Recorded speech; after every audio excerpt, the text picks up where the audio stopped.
Hello, everyone. Welcome to AVAIYA's Overcoming Narcissistic Abuse curriculum. I'm Ande Anderson. My partner, Ike Allen, and I are teachers, mentors, and the co-owners of AVAIYA University. AVAIYA is the creator of over 1,000 books, films, courses, teachings, and other supportive resources. Thanks so much for being here.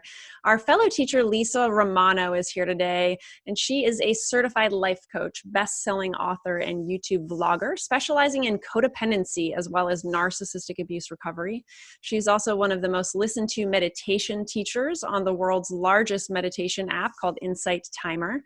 Lisa creates real-life tools to help people evolve their past traumas so they can ultimately live in peace and achieve success and create harmony in their lives, regardless of whatever painful things happened to them in the past. Lisa's work helps people awaken to the idea that what is wrong with them is only their programming, which I would love to talk about. Thank you so much for being here, Lisa. Appreciate it. I appreciate you asking, so thank you.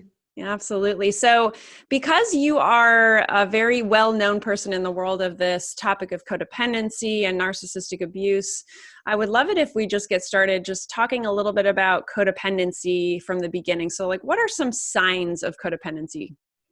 So most people don't know that they're codependent because it's not like something that you can go to the doctor for and find a tumor on a CAT scan.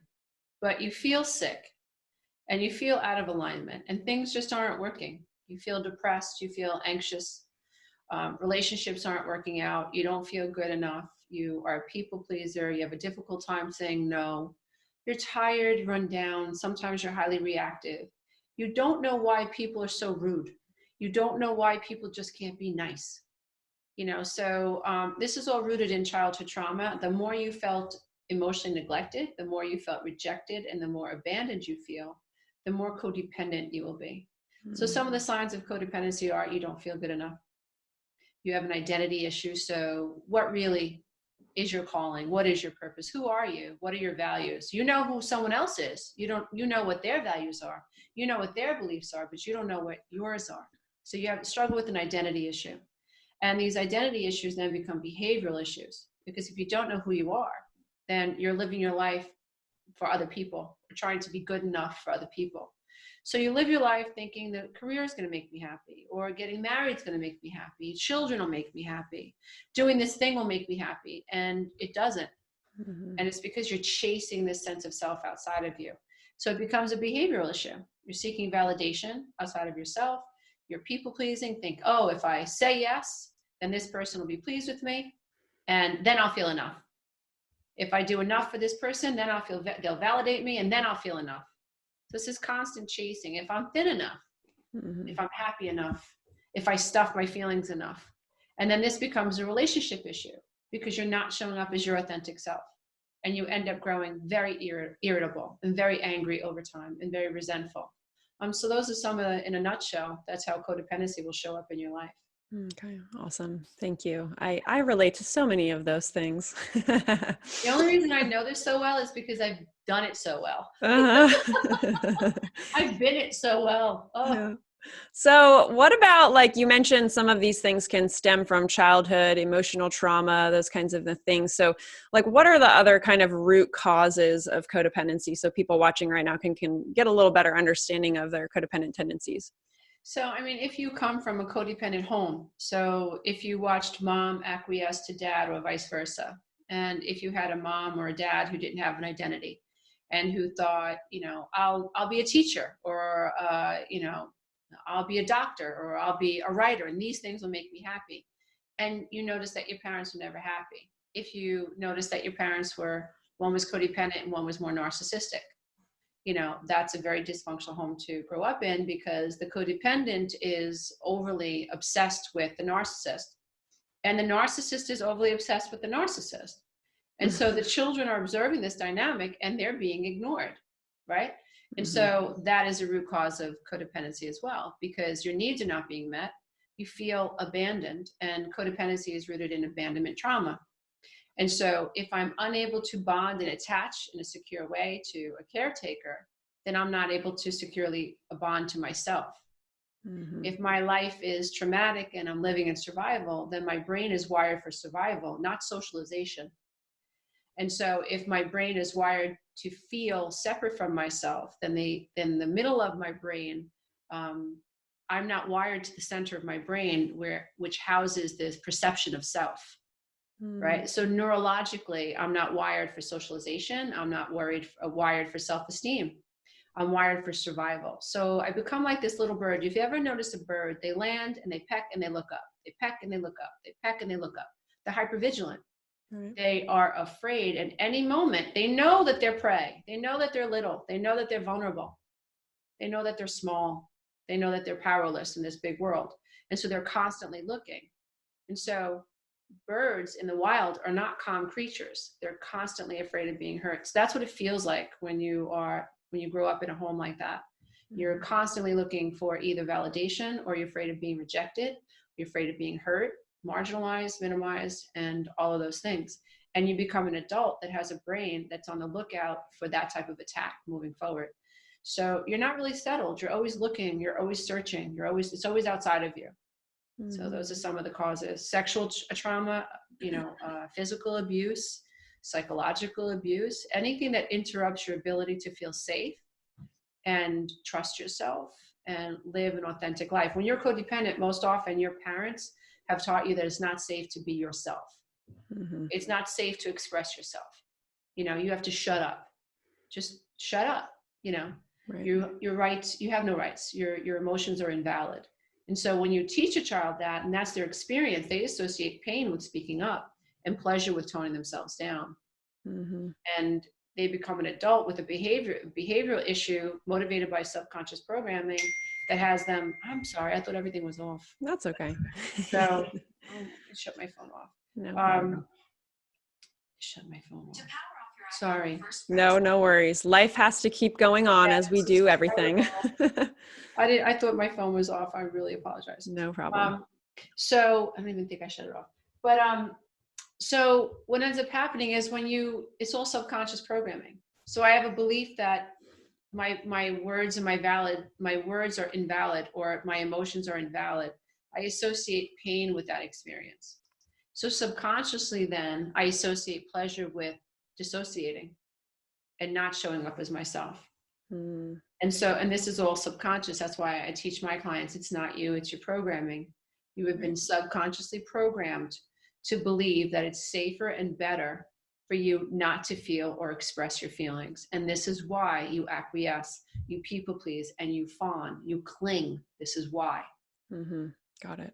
So you've kind of gone over this a little bit in this last question, but for the people watching right now, I know it seems to be kind of a more common knowledge these days when we talk about narcissistic abuse, that often like the codependent and the narcissist, mesh together, easily attract one another, tend to be in relationships together. Could you just kind of touch on that a little bit more? Like why is that? So it's a hand in a glove scenario. So it's a quarter. A codependent is one side and the narcissist is the other side. You need one to experience the other. So a narcissist is completely self-absorbed. They focus on the self, and a codependent focuses on other. So you have two people in one relationship, and both are focused on the one. A narcissist can't be in a relationship with someone who's non-codependent because they have valid needs and they're not afraid to say, hey, whoa, I matter. Don't speak to me that way. Or you said you were going to do this. Narcissist doesn't want to be in a relationship with someone who has boundaries. So a codependent seeks validation, feels unworthy, and needs validation, but doesn't feel entitled to it. But a narcissist needs validation also, but feels entitled to it. So they're both very fractured and they're both shame-based, but the way it shows up is differently. So a codependent is seeking validation in the doing for others, and a narcissist seeks validation in getting someone to do for them.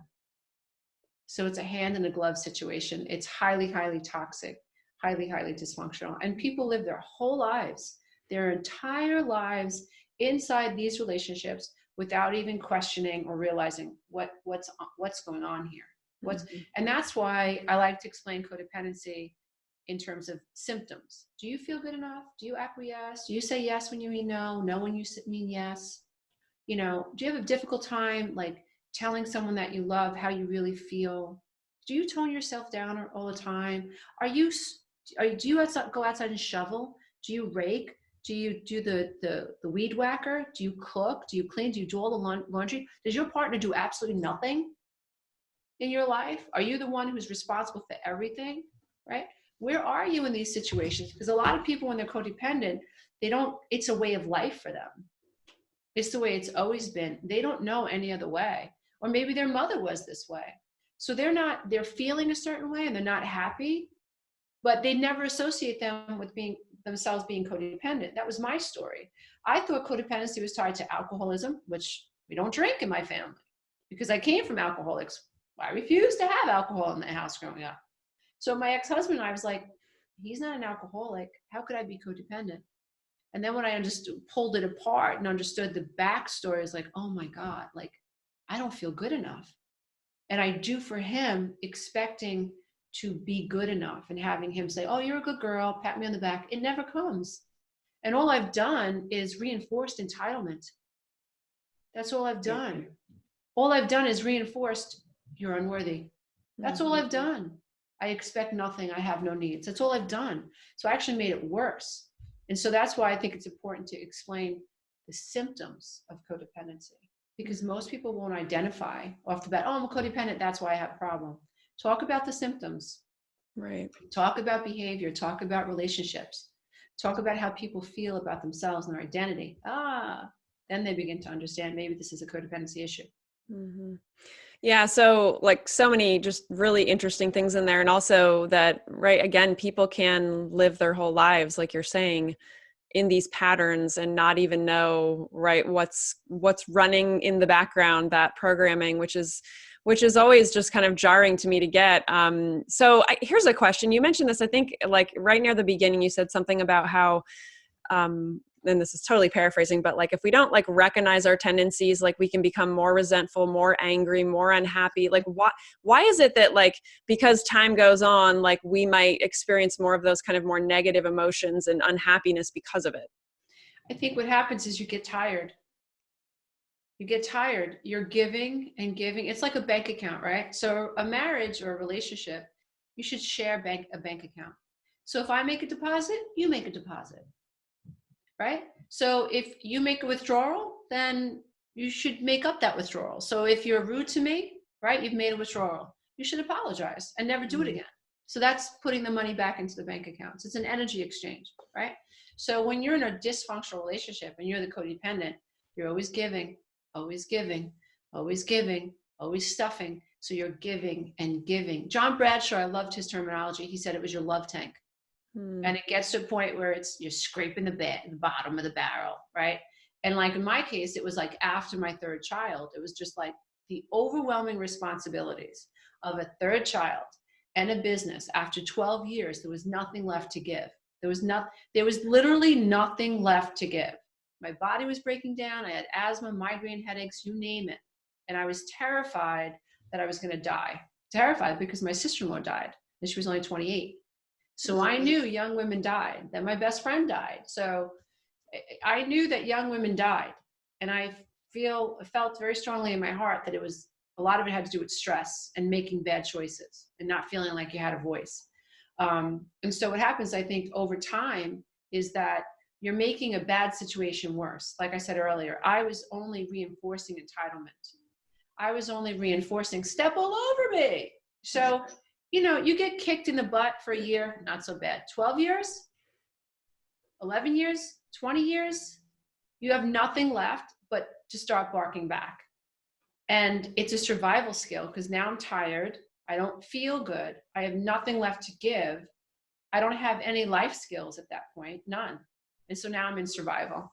So now I go from fawning to fight, right? So those are the 4 trauma responses are fight, flight, fawning, and freeze. So I went from fawning to freezing to fighting, and eventually I left, got divorced. But I mean, I think that's what happens. You acquiesce so nothing's left, and then you go into survival just to survive. So I think that's what happens. And when you don't have life skills, I say your brain can only play with the tools that are in the shed. Right. And that's what I teach, life skills. If I don't have life skills, I don't know how to think my way out of this box. I feel stuck, and this powerlessness is pissing me off. And So so like, now I'm going to fight you back. so since you mentioned life skills, what might be some life skills that you could teach people who are in this scenario? Maybe they're still in a narcissistic relationship. Maybe they've just left one. What are some life skills that are important for them to know? I think the one life skill that blew my mind open is when I just had this epiphany, and I don't know why, but the analogy that came to my head was, I'm not a German Shepherd. And what I mean by that is a German Shepherd doesn't have the ability, at least we don't think so, to think about the way they think. And I realized that I lived my life like a German Shepherd. I never questioned why I thought the way I thought, why I did what I did, why I said what I said. And that freaked me out because it was like, who is driving the bus? Right. What is happening? What's happening right now? It was so mind-bending to question my own consciousness and to realize, Lisa, you were unconscious this entire time you've been sleeping. You're recycling your childhood. You're chasing after your mother's approval. You married your mother. He is your mother. You never got her approval, and here you are chasing her approval in this relationship. Oh my God, it was terrifying. So the first thing I think people should do is really question the level of self-awareness. Question the way you think. Question everything. Turn over every stone. Why did I marry this person? Why did I stay in this relationship? What red flag did I feel but ignore, and why did I ignore it? Because that's really going to be very, very helpful. So recognizing that you're probably not as awake as you think you are. You know, waking up and eating and breathing doesn't mean you're conscious. Right. The brain is actually designed to be subconscious. Your life is actually designed to live on autopilot. We have an autonomic nervous system. We have a default mode network in the brain. Thinking is not thinking, it's recycling. Our experiences are behavioral, right? And these are patterns. We're built for patterns. So our life is most of us go to the store the same way all the time because of patterns. Most of us recycle the same thoughts on Tuesday that we had on Monday and Sunday, right? Most of us get up and do the same exact thing that we did the day before. We're all about patterns. That's really not conscious living. And so recognizing, oh my God, who's driving the bus? Maybe I'm not as conscious as I think I am. That puts you into a metacognitive state. It's the ability to observe the way you think. The next thing is nitty gritty, is accepting how you feel, right? So I call it the 1, 2, 3 process. So the first step is accept how you feel, whatever it is, whether it's anger, frustration, jealousy, whatever it is, accept it. It showed up. It's okay. Most codependents say, oh no, I don't want to feel that way. And they suppress it. I call that layering. Like, I'm angry, but I don't want to be angry. I'm depressed and I'm depressed. Just be depressed. It's better than being depressed or pissed off that you're depressed. Because all you did was add another brick to your chest. Just be depressed. Or I'm angry. I don't want to be angry. Just be angry. So the first step is just accept how you feel. The second step is to feel it. Where does your body, or how does your body tell you? Because your body is communicating with you 24 hours a day. It knows when you're doing something you shouldn't be doing. It knows when you're in a situation you shouldn't be in. It's anxiety.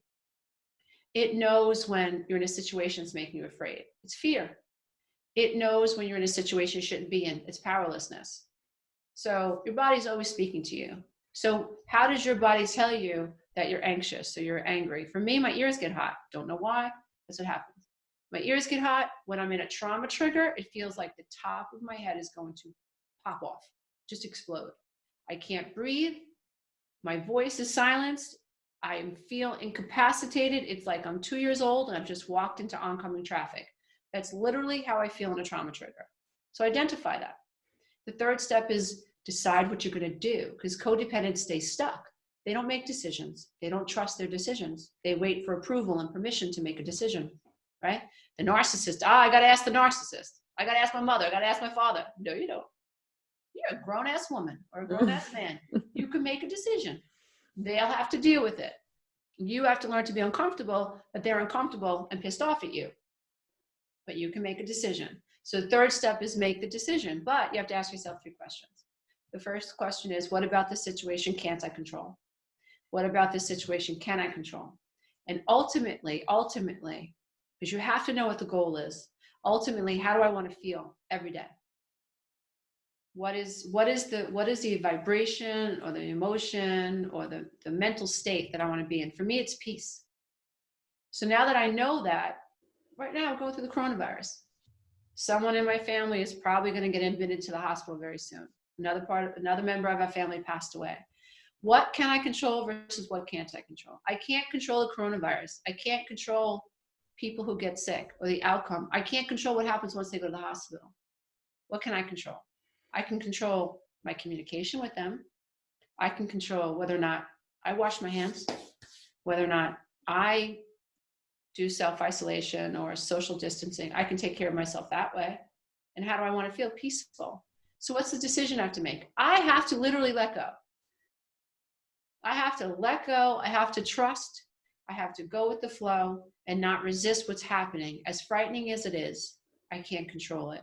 And so to me, that's a life skill that I use every single day, all day. And I'm so good at it now, I don't even have to think about it. It's like bang, bang, bang, bang. What can you control? What can't you control? And how do you want to feel? It's scary in the beginning because you talk to someone who's in a dysfunctional relationship. Well, I want to be peaceful, but I'm married to a narcissist. Now what? You're terrified?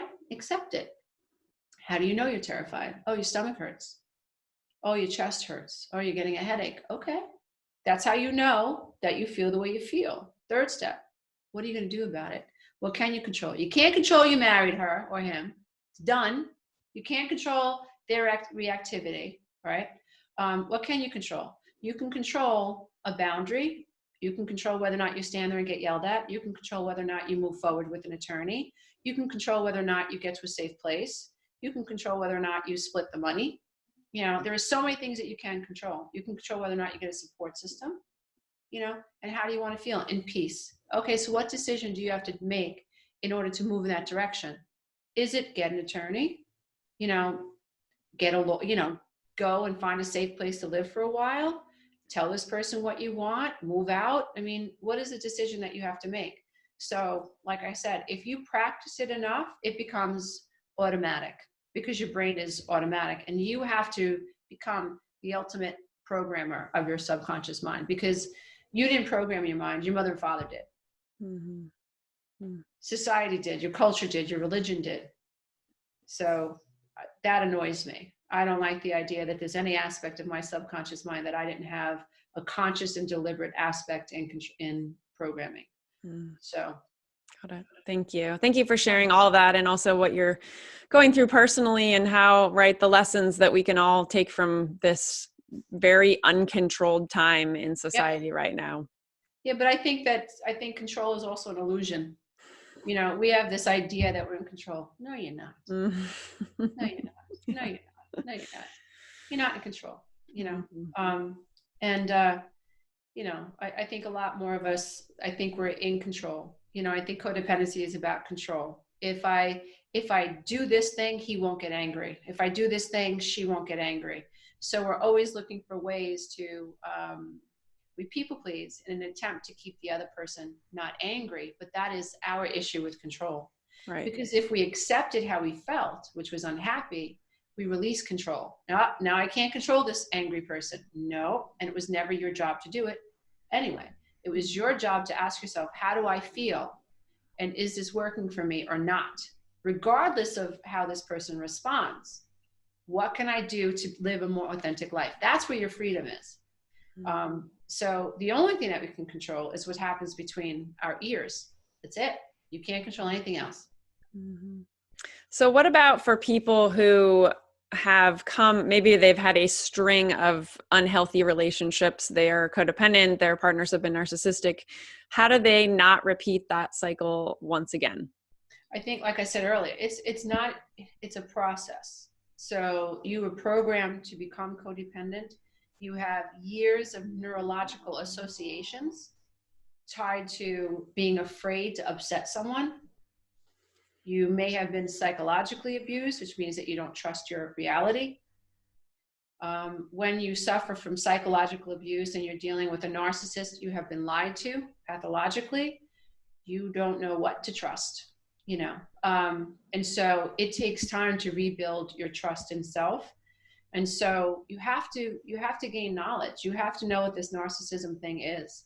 You have to know what gaslighting is. You have to know what triangulation is. You have to know about the narcissistic, you know, their ways in which they manipulate people and their goal. You have to understand the false self. A narcissist is somebody who is very fractured. They have deep, deep shame, and they don't go there internally. They live a very external life, and they have this grandiose version of themselves that protects them from their fractured self. And what they're looking for, and they will use all sorts of manipulative behavior to victimize people, to believe in this false self. And they will do it by love bombing you and telling you you're the best person in the world. This is the best sex I ever had.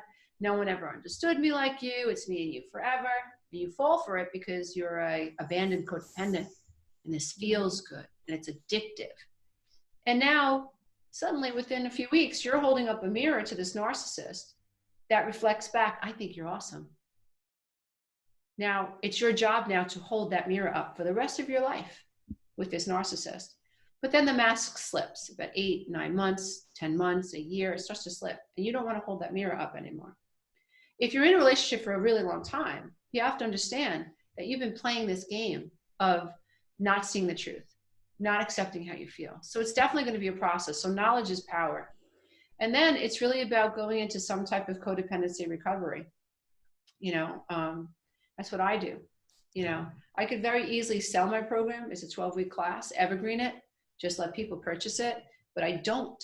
What I do is I take people through it. I take a group through it. I'm there. My team is there. We answer questions, because it's the best way to offer somebody, in my opinion, who is codependent, the chances of rewiring their brain for the long term.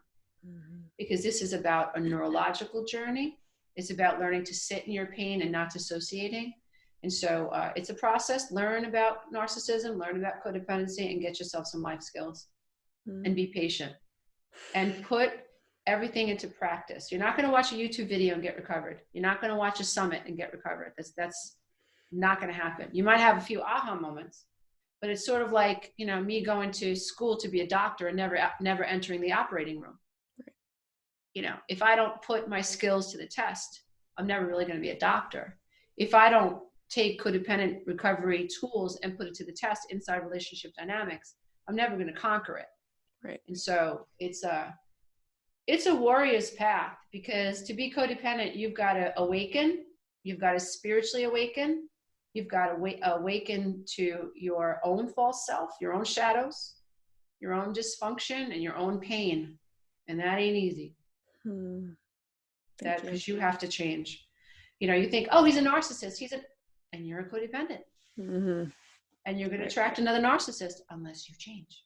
Yeah. So we can stand there and stomp our feet all we want about, that's a narcissist, and my mother was, okay, that's fine. That's all true. That's all true. That's not going to change. And pointing the finger isn't going to change. What's going to change is if you change, because then they begin to fade from your experience, because you're not resonating with them anymore. You're resonating with happiness and authenticity, but that can only happen if you change. It ain't easy. Nope. Thank you. I think the hardest thing I've ever done is heal from this, because it's a continual battle, you know. But I know too much to go back. I know too much not to, because life is hell when you live an unconscious life and your childhood's dysfunctional. Mm-hmm. Thank you. I just appreciate your authenticity, your honesty, and really like the importance of not continuing to, I guess, be in that victim mentality, as opposed to changing what we can change, which is us, and that being the, you know, number one most important thing. If we want, it's a slippery slope, because you were a victim. Yeah. Right. So it's like, you know, you have to accept that wow, I was a victim, right, in childhood. You have to accept that label, because it's true. You have to pin the tail on the donkey, because if you don't, you're never going to be able to understand how your external experiences shaped your subconscious mind. However, you know, week 5 in my class, I'm like, okay, you know, now we know why we are the way we are. Time to roll up the sleeves and change. Because it's sort of like the analogy I use is you buy a house. It's a year later. You open the basement door and there's a flood. What are you going to do? You can stand there and stomp your feet and say, look, this person sold me a house with a leaky basement. Okay, maybe they did, but what are you going to do? What are you going to do? You know, the leaky basement might be your subconscious mind, but what are you going to do? And that separates people, because there are people who will say, I'll do whatever I can to change this because I understand what this is. I understand. And then there are people who won't. They just won't, you know. Thank goodness my experience is 99.999% of the people that I come in contact with, once they understand this is changeable, I can reprogram my mind, I can live an amazing, abundant life. You did it. You had 3 kids, no job. You quit college and look what you now. You did it. You have 7 books. You did it. I want what you did. Fine. Let's go. Thank God 99.999% of the people are like that. Beautiful. Thank you.